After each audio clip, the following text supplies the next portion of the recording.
presents a great opportunity for us to do some looking inward and moving beyond, like how do we address some of the root causes. I mean, because really the case and the verdict was really just another symptom of a root issue, I believe, in this country.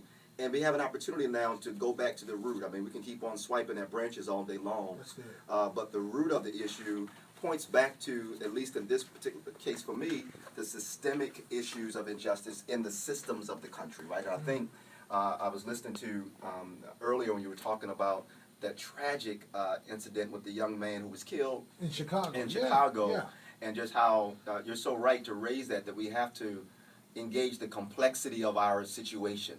But I think the disappointment that people have in the court system is the gangs are not purporting to be paragons of virtue and morality.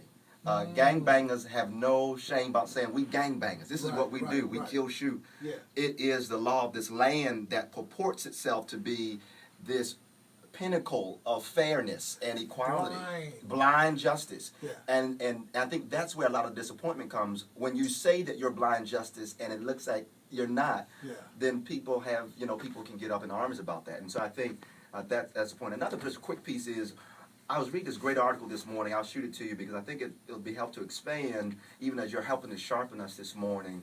As we talk about black-on-black crime, and ask the question, why is it that the term white-on-white crime is not a part of the lexicon of the national discourse?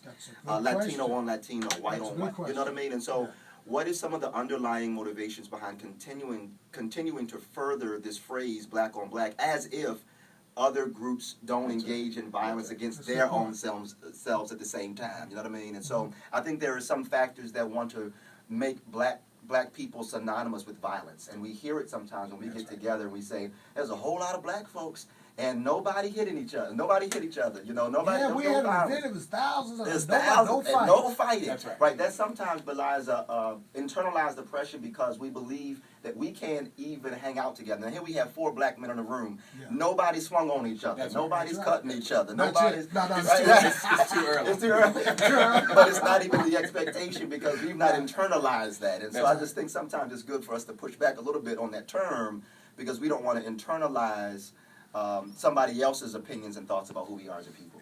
And the truth of the matter is, Harold Pompey. and the truth of the matter is, this even before the Trayvon Martin verdict, our statistics were consistent. 1 out of 106 people are arrested as far as Caucasians, but then 1 out of 15 as African Americans are arrested in this country. And in 2001. Up to people that are, when you're born by 2001, its statistics show that there's a likelihood for Caucasians that 6 will go to prison, but for African Americans, that likelihood raises up to 32%. So even from 6% to 32%. That's right. So even before the Trayvon Martin case, we had a problem. Yeah. This sheds a little bit more light on it, but this is not. After this case, we need to look at a whole decade of issues. Yeah. As we move forward. And that's why. Years of issues. Yes. And I think that's why I was led to say that one of my principal takeaways from the verdict was the startling and sobering reality that there are 2 reigning perspectives in America. That is right. There are 2 reigning perspectives, and one was the perspective that was embraced and engaged by the jury. That is right. Yeah. That is right. And the other is by all of us who are sitting here saying, what happened? That is well, because we in our perspective, it's like common sense. Duh. But in the other perspective, it's like, well, ours is common sense too. Right. And we talked about that as far as cultural competence and the nomenclature of our other cultures, not necessarily we have a cultural competence issue. In our society, and that is we speak one language. Rachel Gentall, who's laughed about and talked about on the media just because of the way she carries herself and Right. has conversation, and that's what we're used to. Right. That is a survival mechanism for those that are living in African American communities. Because, like you said, as a professor, if you went into the hood That's right. and you were talking the Queen's English, That is right. Right. That is you'd right. have some issues. That is right. My people would not receive me. Yeah. I think too it shows. I know people called it the interview that I believe it was Anderson Cooper had on Yeah. with one of the jurors who was trying to get a book deal, and somebody on Twitter That's right. shut that down. That's right. Yeah. But did you notice during that course of the interview that the juror who was blacked out and was anonymous? Yeah.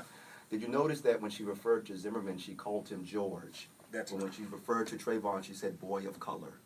You know. So that reflected a connection. I can relate to a George, right? That's But right. there was a cognitive dissonance as it related to That is this quote-unquote boy of color. And if that's the person deciding my fate or deciding Yeah. what justice is, you're so right, Dr. Daniels, we got to address that disconnect That is right. because it has life and death implications That is for right. people. And if we relying on a person like that who can relate to George, that's Yeah. George. So how do we bridge the divide of these two perspectives?